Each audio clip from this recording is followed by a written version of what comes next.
otherwise what I've learned, sometimes I forget. This is the beginning class.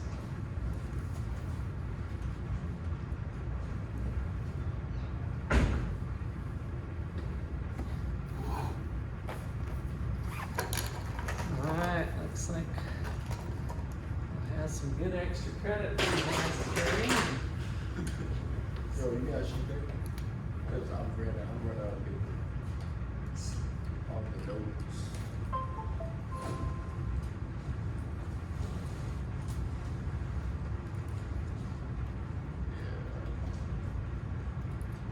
Well, the good news is we're going to have a pretty easy-going class for you guys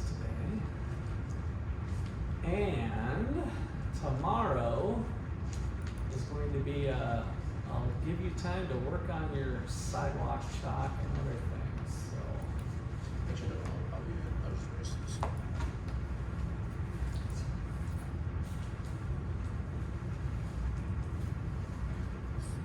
you guys got any questions before we start?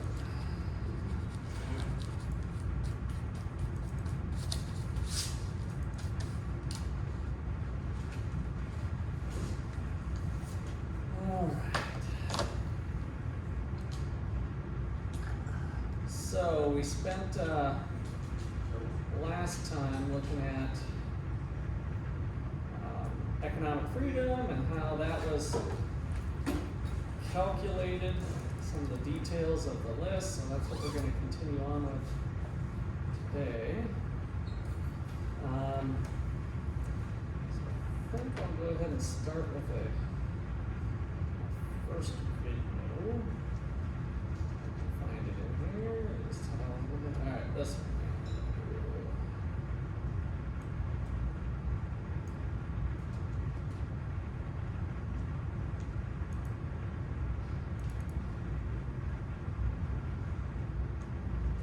Okay, so on your sheets to turn in for credit, I just want you to focus in on why is economic freedom important? So as you watch the video, we'll have what we talked about yesterday as well, but this video will highlight, kind of be a recap of most of the things I talked about yesterday. Some of them will be a little bit different. Economic freedom is about, yes, the freedom to buy and sell stuff, but it's also about the freedom to interact with people, to converse with people, to travel where we want, to say the things we want to say. These things involve interaction with others. I'm going to try to see what audio sounds weird.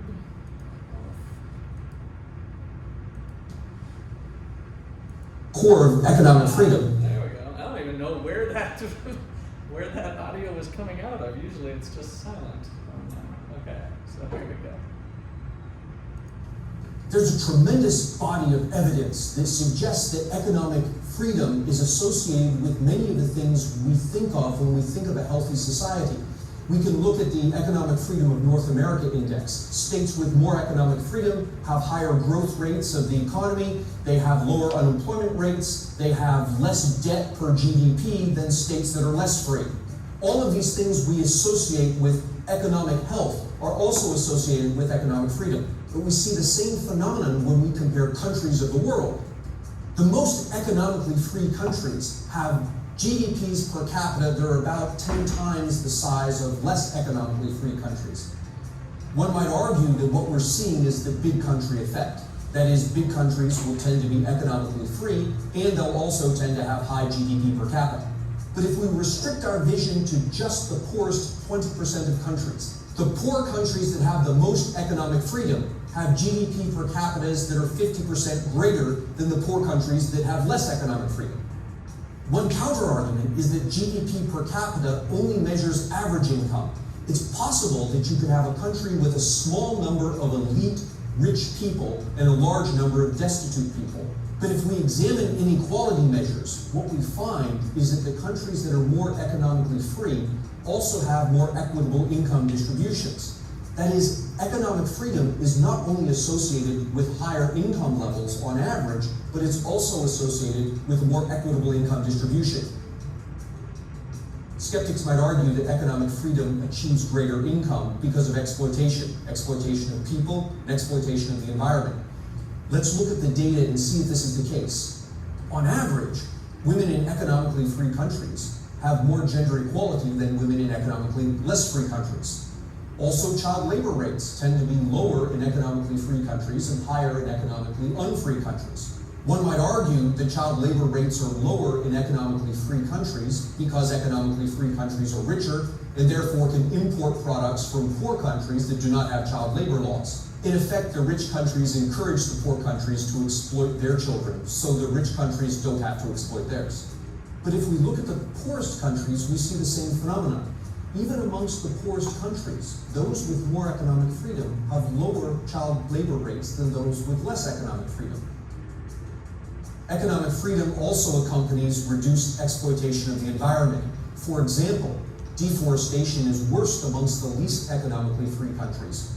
Meanwhile, the most economically free countries actually experience reforestation. Their forests are growing. Economic freedom is about the freedom to act.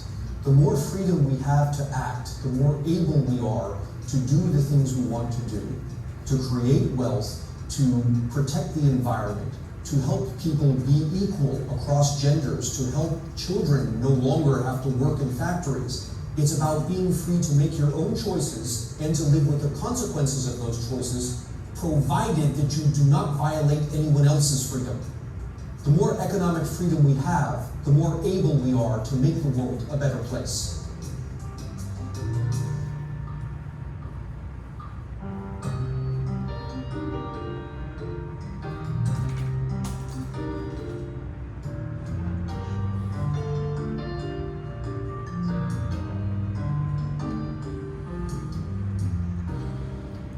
Okay, that pretty much concludes that one.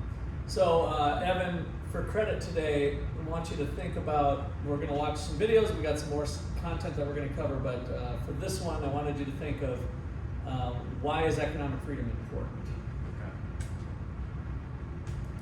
And I'd also wanted to comment that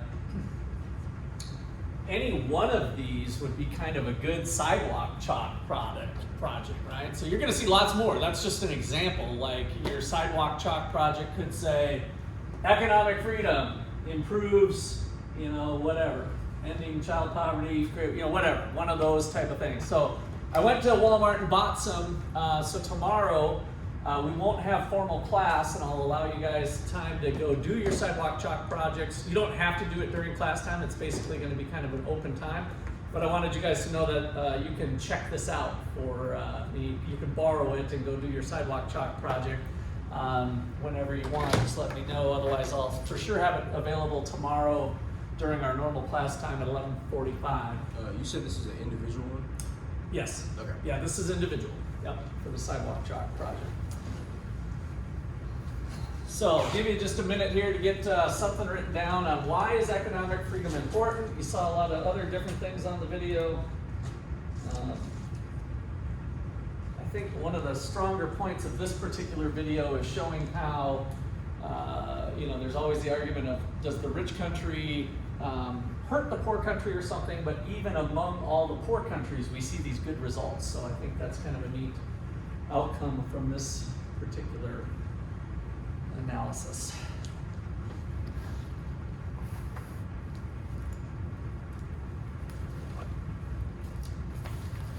So once I give you a chance, I'm going to have you guys share what your thoughts were on why it's important.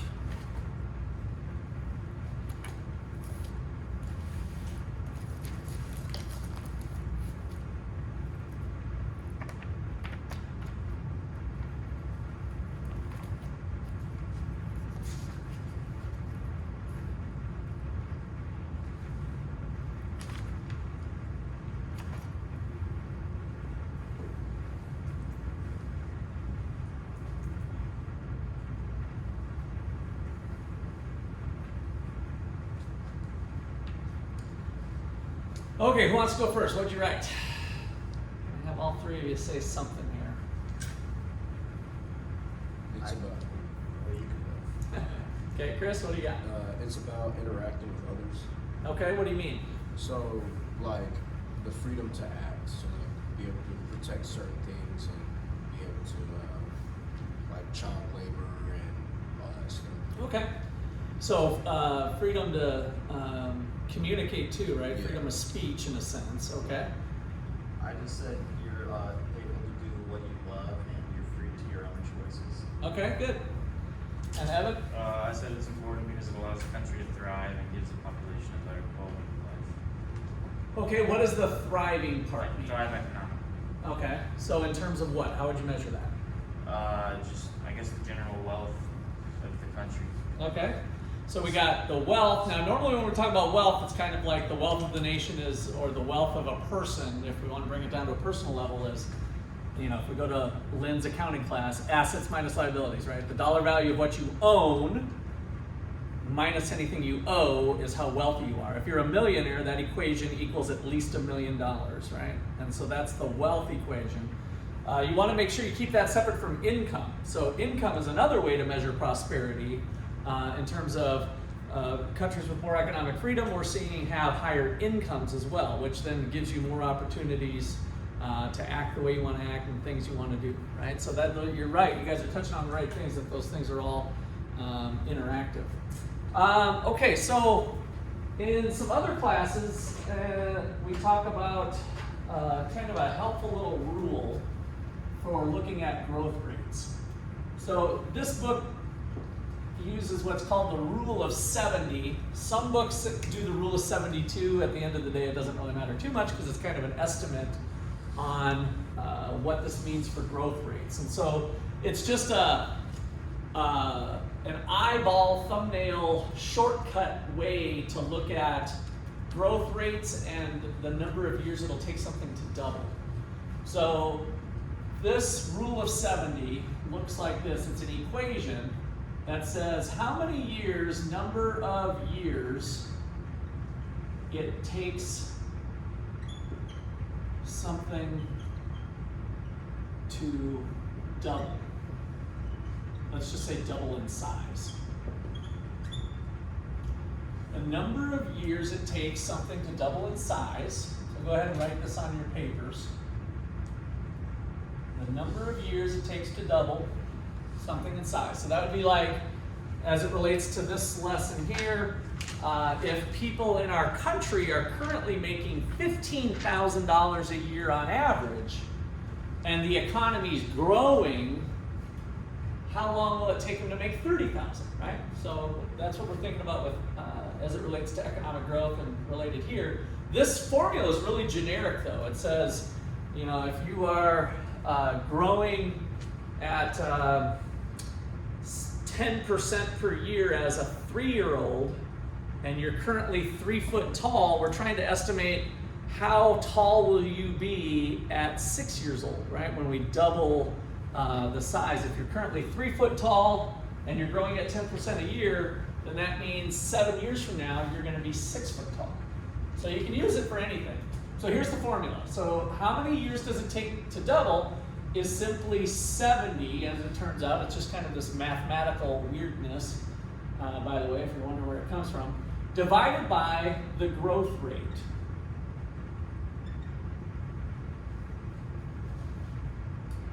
Divided by the growth rate. So, for example, if China has real GDP per person, per capita real GDP, equal to 15,000 measured in American dollars, $15,000. If the income per person, that's what this YPC is, so income per capita GDP, or per capita income, same thing, is $15,000 in 2022, and economic growth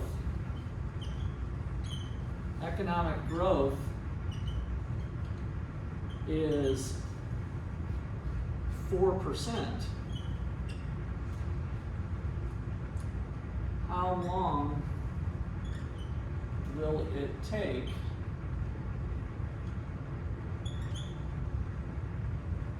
per capita GDP to grow to 30,000?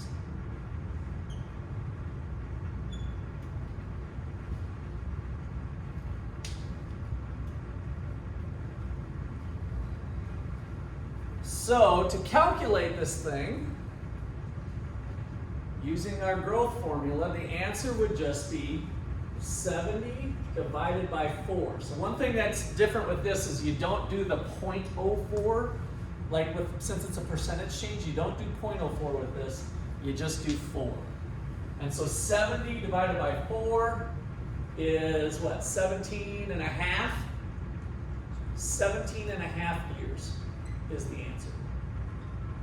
Oh, you guys get extra credit for me not shutting off my phone today. Look at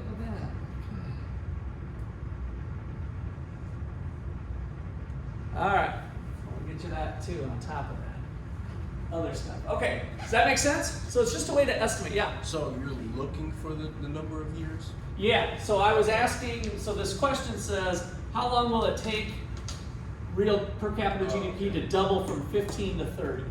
So sometimes I could have just said double or whatever, but I just wanted to get you guys thinking about this, is that different growth rates can be pretty important.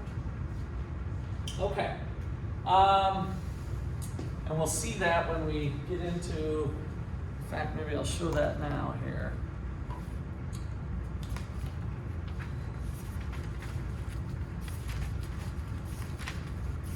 I don't know what page that was on. There we go. So I showed it yesterday a little bit too, but this is right out of your textbook.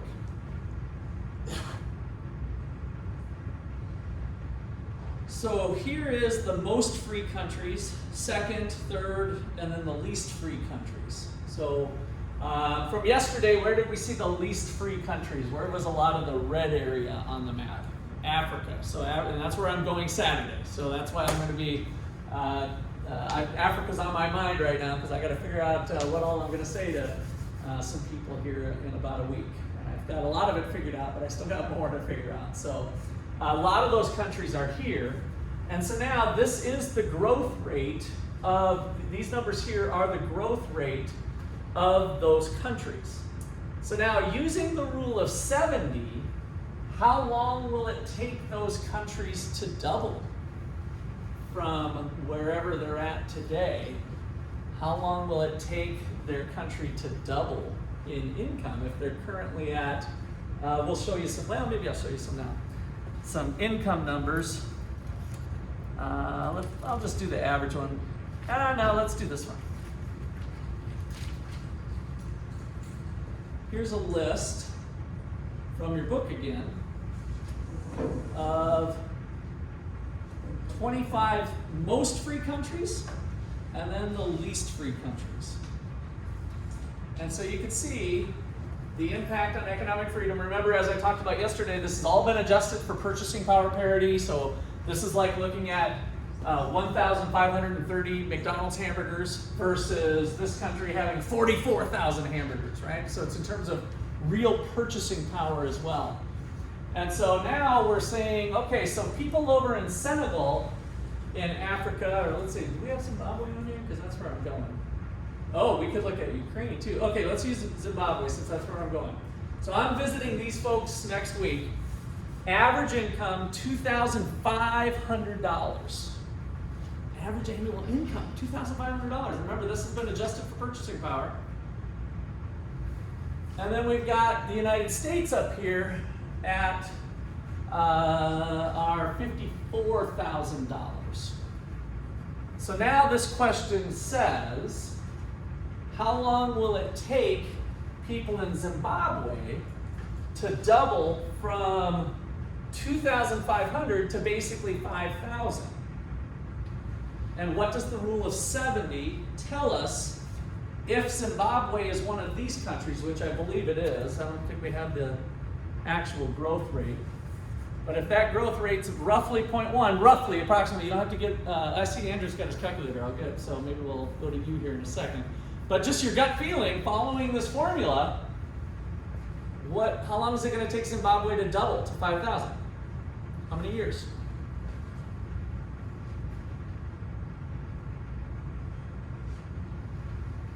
So the growth rate is 0.9%, basically 1%, you guys? Over 7 years. So 70 years.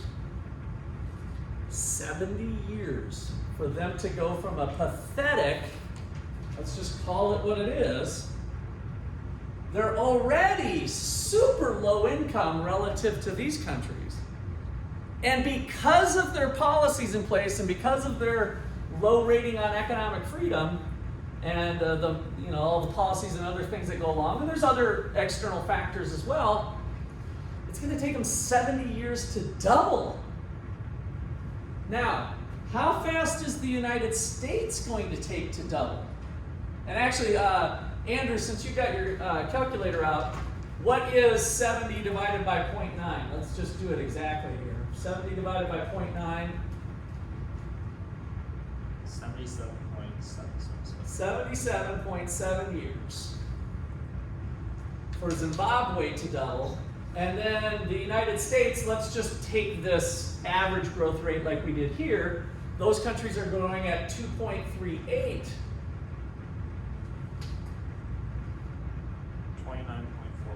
29.41.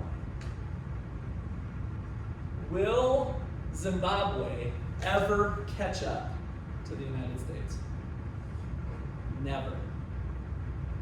That's depressing, right? When we're trying to help the poor and reduce poverty, which is kind of near and dear to my heart and what we do with the Courtney Institute, this setup means they're never going to catch up to us under those circumstances. The math doesn't work out. They're never going to get there because their economy's not growing enough. So the idea here with economic freedom is, can we get Zimbabwe to change some of their policies in their country to being more free? If we do that, then their number turns into this number, and it's probably more, by the way, as with some other data I'll show you. But the growth rates, if they start to climb, then all of a sudden they pull themselves out of poverty a lot faster, and potentially can catch up to the United States if their growth rates can be higher than those, which is part of what I showed you guys yesterday too, the actual case out in the world. Okay, so questions or comments there? So that's the rule of 70 and kind of the importance of some of this growth stuff. That's what we looked at yesterday. That's what I wanted to highlight there. I got another video queued up, but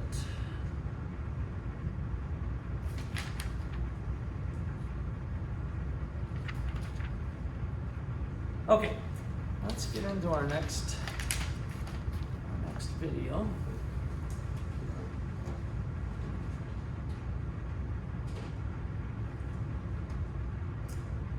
Let's see, what are some of those policies? Let's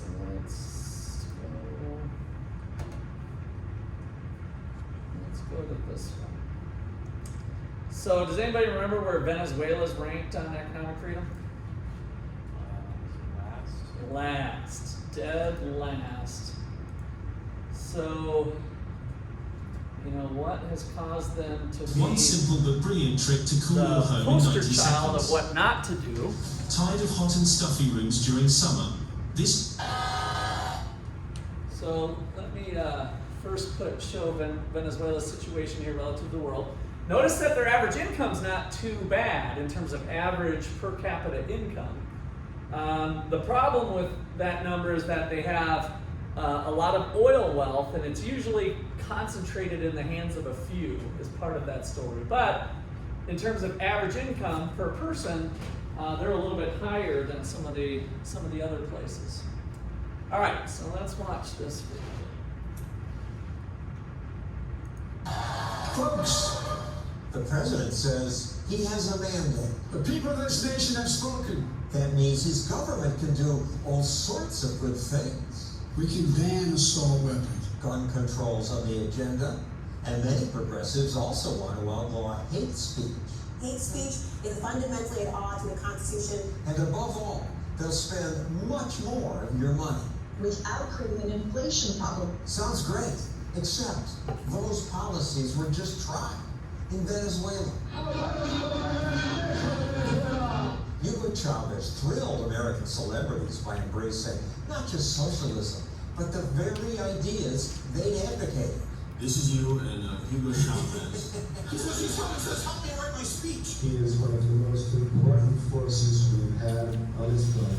You have to be blind to actually believe that. Andres Gilarte is one of the thousands of Venezuelans who protested socialist rule. Here he is with his friends. They risked their lives to protest. Undeterred by security forces, participants flood the streets of Caracas. It wasn't like a war, actually. You're running from bullets and you're running from tear gas. The government killed hundreds of protesters. Yet the protests continued for months because those very policies that American celebrities loved created horrible hardships. We can't take it anymore. Now even basic protest is often illegal because Venezuela passed a hate speech law. The law bans Venezuelans from spreading violent or hateful content through TV, radio, or social media platforms. Yet that's exactly what half the Democrats in America now want. Free speech is protected, hate speech is not protected. A ban on hate speech may sound good, but the problem is, The ruling party, they decide what his speech is. in America, some politicians of the ruling party also want to add 4 new justices to the Supreme Court. A 13-member Supreme Court. Chavez did pack his Supreme Court, They changed it from 20 people to 32 people. and the court has never ruled against him. After that long, Venezuela also passed gun control laws, something else America's ruling party would like to do. But in Venezuela, people discovered that taking people's guns also makes it easier for the government to come to your home and take your property. see how it actually happens. So you're just in your shop selling shoes, and some government officer arrives and say, "We're gonna shut down your business." That will be completely different if that business owner had a gun. But the government would just come in with bigger guns. If we actually had a culture like we have here in the US, it would have been incredibly difficult. And the restrictions on guns didn't even reduce crime. In fact, Venezuela's murder rate rose. These laws never work. Citizens don't have guns, but the criminals have the bigger guns. The most important lesson from Venezuela is probably the danger in the idea that governments can fund everything they want to do by simply printing more money. The federal government, it can never run out of money. It never has to worry about finding the money in order to be able to spend. There is no financial limit. More spending won't create inflation, we're told. It'll do the opposite. Driving down prices, not raising prices. There's a new movement in America that we could just print more money and it won't cause problems, won't cause inflation. It'll just stimulate. Well, of course, Jim. That's how economy works. You just print money because money comes out from the trees. Venezuela printed that money and spent it on programs they said would help the poor. His supporters say that Chavez is the country's first president to genuinely care about the lower class. But the poor were the people hurt most by the inflation that followed. Cost of most basic goods has soared. The oil-rich country's inflation rate at 270%. Inflation expected to hit 700% this year. 400,000%. 1,000,000%. Inflation's up in the United States too, and the direction looks ugly. But inflation here hasn't exploded the way it did in Venezuela. It doesn't mean that it can't happen. That, unfortunately, is true. Remember, Venezuela was once very rich. We were the richest economy in Latin America. We were the promised land. People from America were going to Venezuela to build businesses. But now, Venezuelans try to escape. Carrying their lives on their backs. Everything can fall over really quickly. Inflation is like a cancer. You never know when it's going to hit you. The idea that massive government spending and all those other feel-good policies will work in America when they've already failed elsewhere. That's a dangerous myth. Okay, so on your Thanks papers for to turn watching in, this go ahead video. and write what you thought was the problem with Venezuela's policies. What caused Venezuela to go down? I'll give you a couple minutes to work on that.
Okay, well, we're working on that. Andrew, I was wondering if you could use your calculator just to talk about that inflation topic.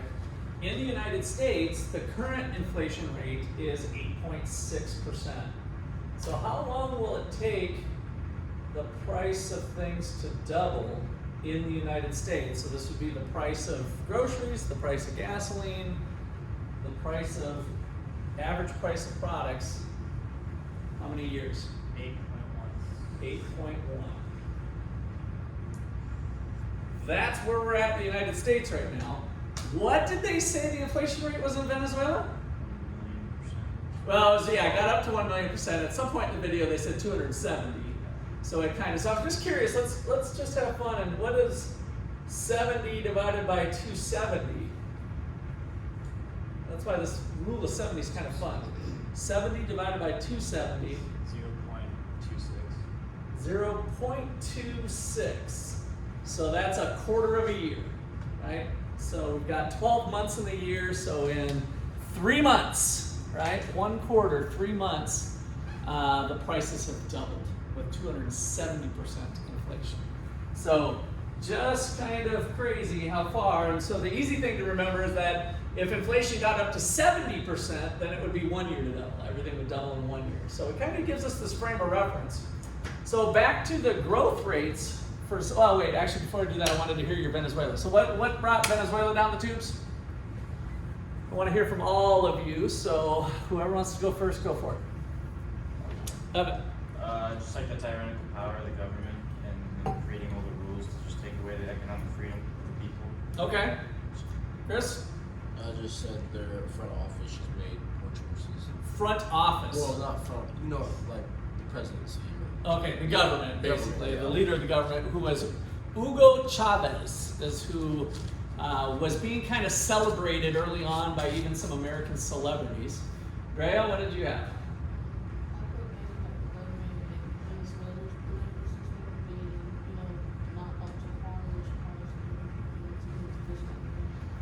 And what do you think up to par? What do you mean by that? Well, you said not up to par, which I agree with, but I just wondered if you had anything to add from the video of what did they do wrong, what made, and in what way would be par, what was some of the shortcomings, or just one of them even.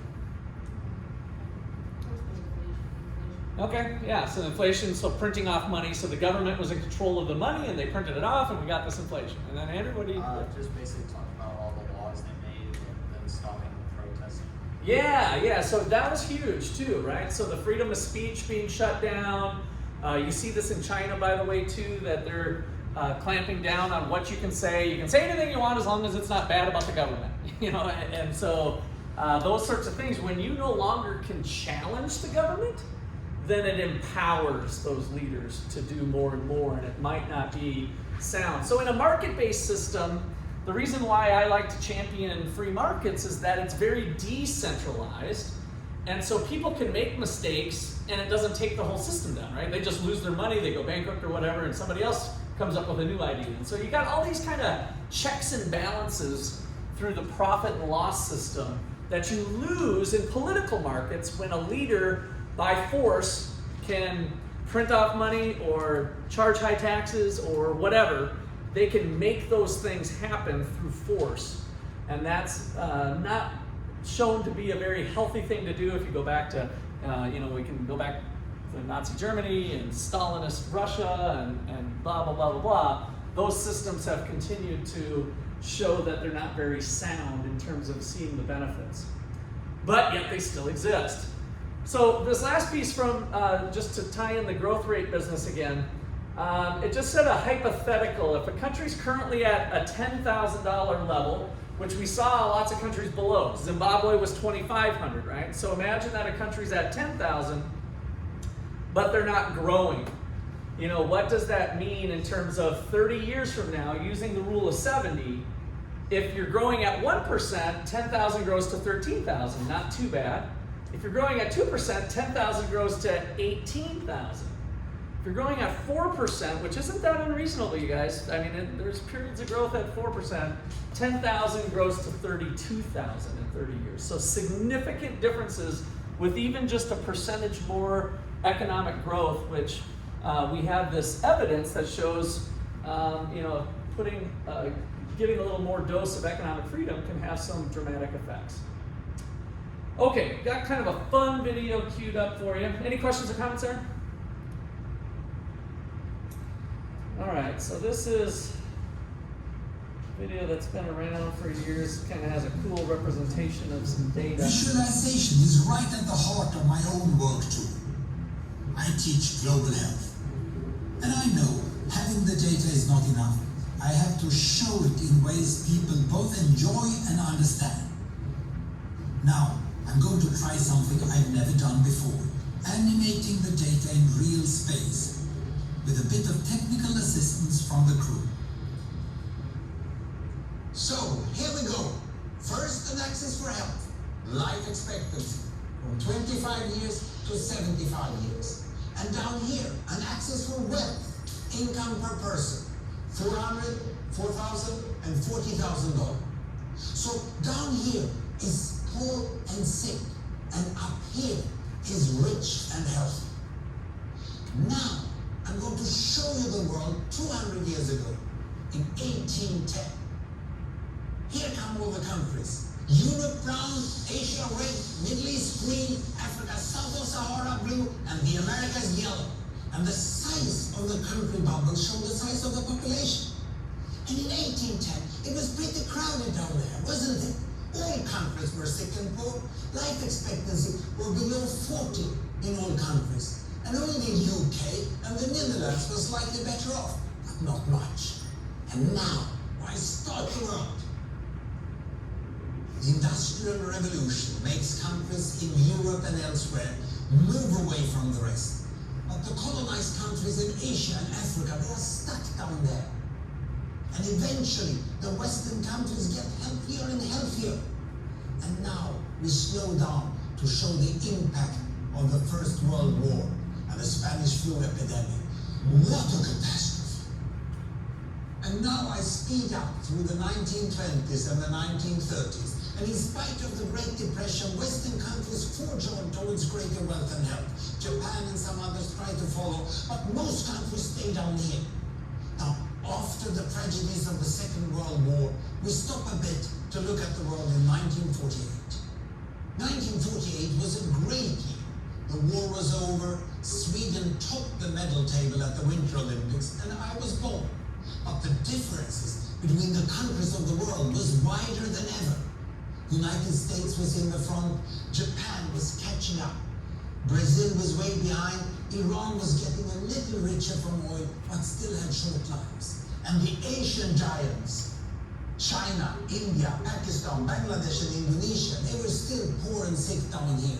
But look what is about to happen. Here we go again. In my lifetime, former colonies gained independence, and then finally they started to get healthier and healthier and healthier. And in the 1970s, then countries in Asia and Latin America started to catch up with the Western countries. They became the emerging economies. Some in Africa follows. Some Africans were stuck in civil war and others hit by HIV. And now we can see the world today in the most up-to-date statistics. Most people today live in the middle. But there are huge differences at the same time between the best of countries and the worst of countries. And there are also huge inequalities within countries. These bubbles show country averages, but I can split them. Take China, I can split it into provinces. There goes Shanghai. It has the same wealth and health as Italy today. And there is the poor inland province Guizhou. It is like Pakistan. And if I split it further, the rural parts are like Ghana in Africa. And yet, despite the enormous disparities today, we have seen 200 years of remarkable progress. That huge historical gap between the West and the rest is now closing. We have become an entirely new converging world. And I see a clear trend into the future. With aid, trade, green technology and peace, it's fully possible that everyone can make it to the healthy, wealthy corner. Well, what you just seen in the last few minutes is a story of 200 countries shown over 200 years and beyond. It involves plotting of 120,000 numbers. Pretty neat, huh? All right, so that was kind of fun.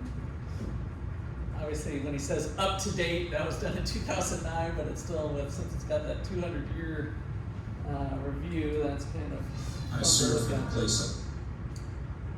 All right. So this next video, I want you to think about your projects with what you hear. And let's see.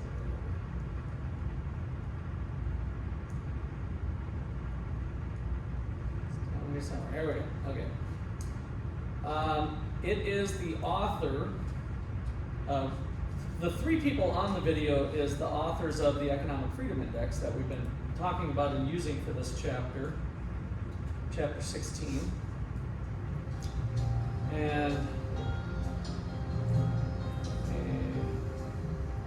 I'm Johan Norberg, and I've been studying economic freedom for decades. What is it, and what impact does it have on people's lives? I'm here in Montreal, Canada, outside the offices of the Freest Institute, whose work on economic freedom has become the gold standard, used by economists, researchers, and policymakers around the world. The Institute has developed an objective way of measuring the economic freedom of a country, and they've created a report that I've often used myself in my writings and lectures. But the Economic Freedom of the World report is not just about numbers and charts and graphs. No, it's really about people. People who want the opportunity to work hard, to become self-sufficient and independent, and to improve their quality of life. I'm here today to meet with the authors of the Economic Freedom of the World report and to find out about their process of measuring countries. Great to see you. Great to see you. Thank you for being here. okay, so this guy right here is Jim Gorky. So he graduated from here in 1962. So he's a 1962 grad of Otto University. And then he went on to get his PhD at University of Washington, and he's been at Florida State University his whole career. He's still there now. He's just kind of retiring at this moment. He'll kind of stay on doing some other duties. He is blind, which he's an amazing guy. He's going to be coming to campus this fall. So we're going to have a special thing that you guys will be invited to listen to Jim talk. And then these two are his graduate students when they were at Florida State. And so they have continued to work on what he started with this Economic Freedom of the World. It comes out annually, and that's what you're using for your sidewalk project and other things. So this is just a conversation where they explain it, and I think you can jot down some notes on things that you like, maybe you've already figured out something for your sidewalk chalk project, but they'll talk about it more here. Gentlemen, thank you for joining me. What is this report and how does it work? Well, it's really an effort to view the world through the lens of opportunity and control over one's life. Essentially, institutions and policies influence the opportunities that individuals have in terms of choosing their own occupations, choosing entrepreneurial activities, engaging in trade with people, and perhaps most importantly, the opportunity to keep what they earn. And we thought it would be interesting to see how those changes affect the economic freedom of people. So the idea was to try to quantify this. So we had to collect data on a lot of countries, data from the World Bank, the IMF, other reputable sources, and then we put it all into the computer. We worked on it for many, many years. Jim had some health problems and lost his eyesight, so that set us back a little bit, but we persevered, and after almost 7 or 8 years, we finally came out with a good report. So you're basically looking at the kind of things that would give people power over their incomes, their wealth, their jobs, the freedom to start a business, to trade. Precisely. That's right. We take the data that is encapsulated in this idea of economic freedom, and we ranked 144 countries around the world on a 0 to 10 scale, with 10 being the most economically free. Why 144 countries? Why not every single country on the world? Well, we're a data-driven exercise, and for some countries, there's not data available, either because it's too small or it's an autocratic regime. Cuba, for example, the data we have either doesn't exist or can't really be trusted. So those were the countries that were grayed out on the list, right? And does anybody remember how many countries we had most recently from the talk the other day? 160, it's actually 163 now. So what they do is when they do get data, they'll add new countries, but they won't have that for previous countries. So they were able to build this up over time, and now we're at 163, I think it's up to 162 when I presented it before. And so, 144 countries are the ones we think we can rank very well, and it covers about 97% of the world's population. So the index has been put to use in many, many, many different ways. Certainly people have looked at income and growth, but very importantly is people looking at human rights violations, incidents of civil war and violence. Really interesting to see the number of ways the index was used. So guys, you've been using this report to rank countries for the past 17 years. What have you learned from the analysis of the data? There's been a lot of work done on economic freedom and unemployment. And countries that are less free have higher rates of unemployment. In terms of starting out in your life, the ability to go out and be able to build up skills in the workplace is very personally liberating. And it must be very difficult to be in a country, let's say like Spain, where you have youth unemployment over 50%. I mean, that's going to be, it makes one's outlook for the future very, very bleak. One of the most important things we learned is that countries that are economically more free grow more rapidly and achieve higher income levels. And in fact, not just a little bit higher income levels, but a lot higher income levels. For example, the per person income of the highest quartile, the highest 1/4 of economically free countries is 7 times what the figure is for the lowest group. So that's a huge difference. But it's not just about rising incomes overall, it's also about the poorest of the poor. If we look at that bottom quartile, the poorest 10% of those societies have average incomes of about $1,200 per capita. If we look at the upper quartile, the most free quartile, they have average incomes of over $11,000. Now, that's not a lot to live on, but it's a whole lot more than $1,200. So as people work their way out of poverty, that's a substantial improvement in their quality of life. It's not just about the quality of life, it's about the quantity of life. If we look at the most free countries and compare them to the least free countries, the most free countries have substantially higher life expectancies, 18 years. A lot of that relationship is probably driven by the fact that more free countries have higher incomes, better sanitation, nutrition, things like that. If you live to be 80 versus 60, that's the difference between getting to know your grandkids, see your grandkids grow up, see your great-grandchildren. Economic freedom is sure, it's about income, it's about growth, but it's also about quality of life and knowing your grandkids or not. And if you have more economic freedom, you have a better chance of knowing your grandkids. And that's more important, or as important as how many cars are in the driveway and things like that. For over 30 years, the United States was around 3rd place. But in this latest report, the US is at 19. Why? What happened? Well, the freest economies in the world are Hong Kong and Singapore, and they have been the freest for more than 3 decades now. Other countries that rank relatively high are Switzerland, New Zealand, Canada, Australia. I think actually that's the 6th highest countries. The United States was, for an extended period of time, all during the 1980s and 1990s, was ranked 3rd behind only Hong Kong and Singapore, but the United States has actually dropped down in recent years, since 2000. So the U.S. is not as free as what it was a few years ago.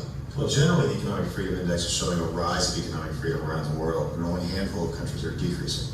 The biggest single factor contributing to the U.S. decline is the decline in the legal structure area and protection of property rights. From the wars on drugs and terror to the more widespread use of eminent domain to take property from one party and transfer it to another, to the auto bailout, which tended to undermine the property rights of bondholders. Some people object to economic freedom because they think it's just freedom for the well-off, for the big businesses and for those who already have power.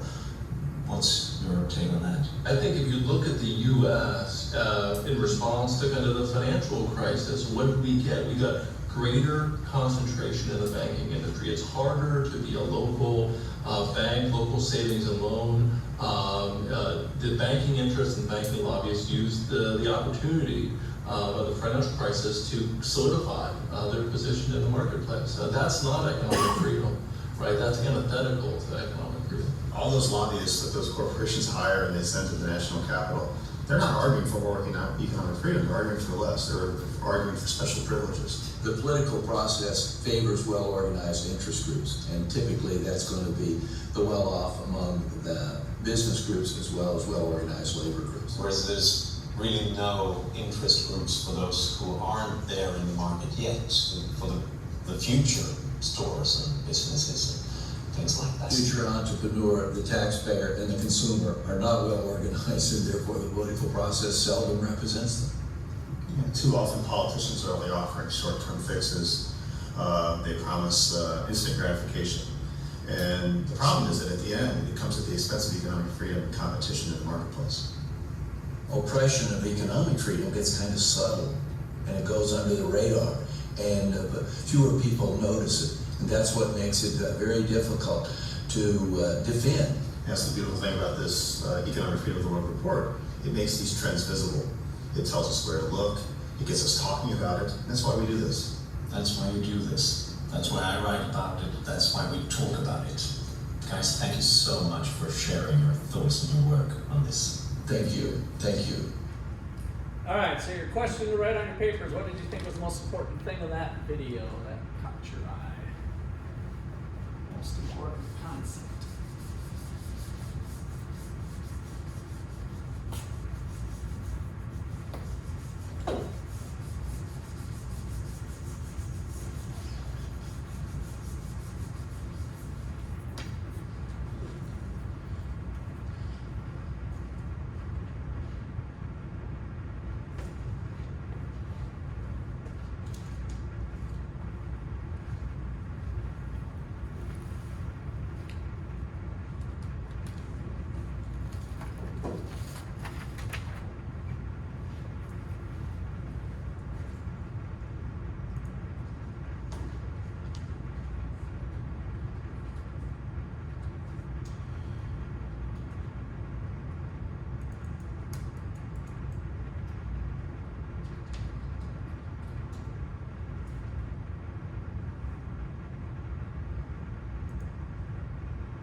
Chris, what did you have down?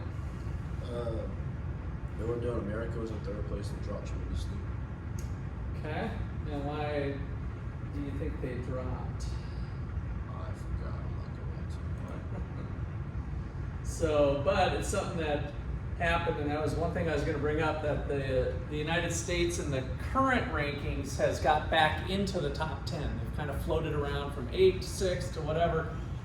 So the video pointed out that during that financial crisis time frame, there was a lot of different regulations, not so different than what we saw with COVID. It'll be interesting to see how that changes if we continue to have different sorts of things that infringe on our economic freedom and the legal and property rights standpoint in the future. But that's what, kind of makes us mindful of those things. Drea, what did you have?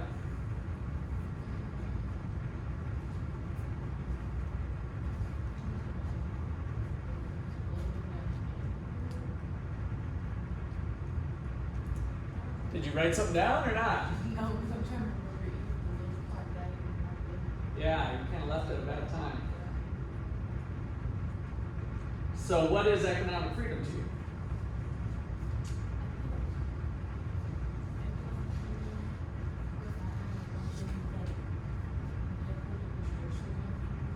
Okay. Regulations and restrictions on people.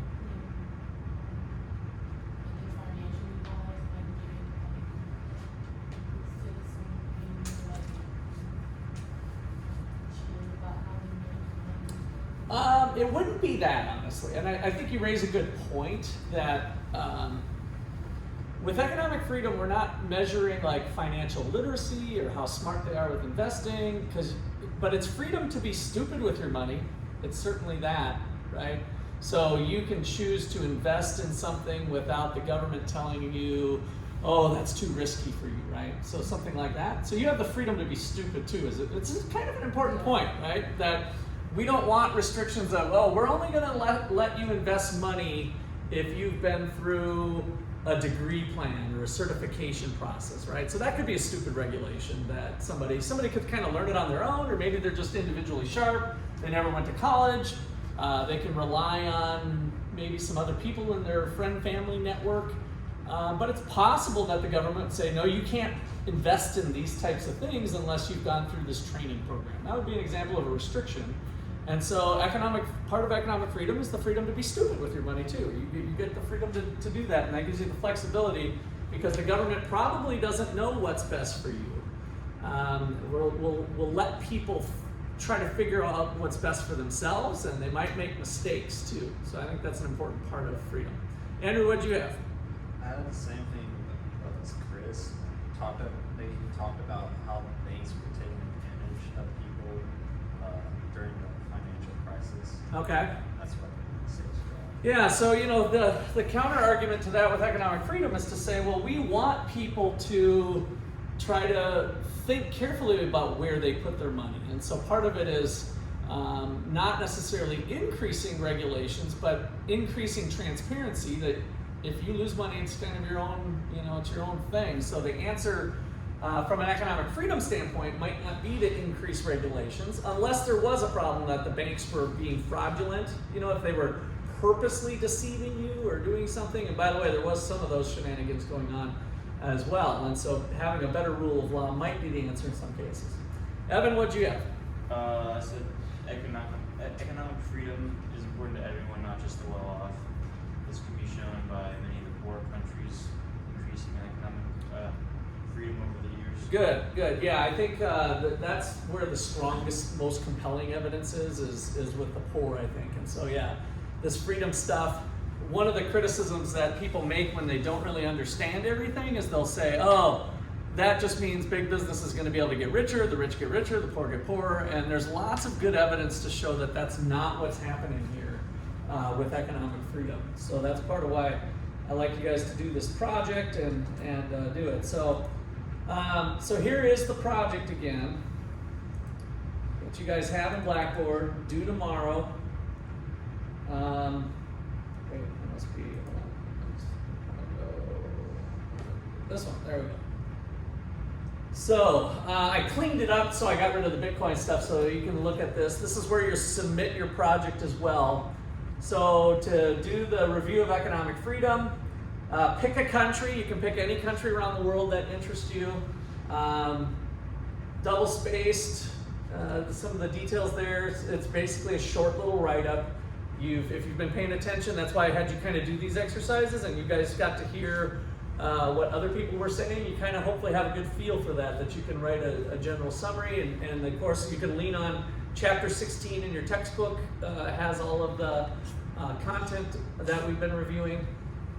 And then a subtopic might be like we did earlier with child labor or poverty or other things. Whatever topic kind of caught your eye, that's why I wanted to work through some of those today. And then personal opinion. And then here's the sidewalk chalk. You're gonna just create an ad, and I have chalk available. We're not gonna meet formally for class tomorrow, so this is it, you guys. So you can stop by my office. I'll still be in my office tomorrow around the start of class, but you could do before class, or if you wanted to do it at 9 o'clock or later today or whatever, I'll try to coordinate, and you can check out some chalk. And you're going to be doing the sidewalk chalk thing right out here in the plaza. So you just pick a spot to be your canvas, and it must include, some of the details here was, it must include economic freedom and your subtopic. And I just put here between the bikes and the cafe, or the, whatever we call it, the calf. Be creative as you want. I like creativity, and treat it like a print ad. Must include the words economic freedom, and then just snap a picture and you'll be uploading the picture. So you'll have the written component and then the sidewalk chalk component. Any questions on that? All right, that's it. So you've got the, this week, part of your covered content is also the short topic on Keynes versus Hayek. It's one of the special topic things. That's towards the back. We've talked about that in the past, so I didn't cover it too directly here, but it's a short little read and there's the little homework exercise. Otherwise, the majority of this was on the economic freedom. All right, that's a wrap.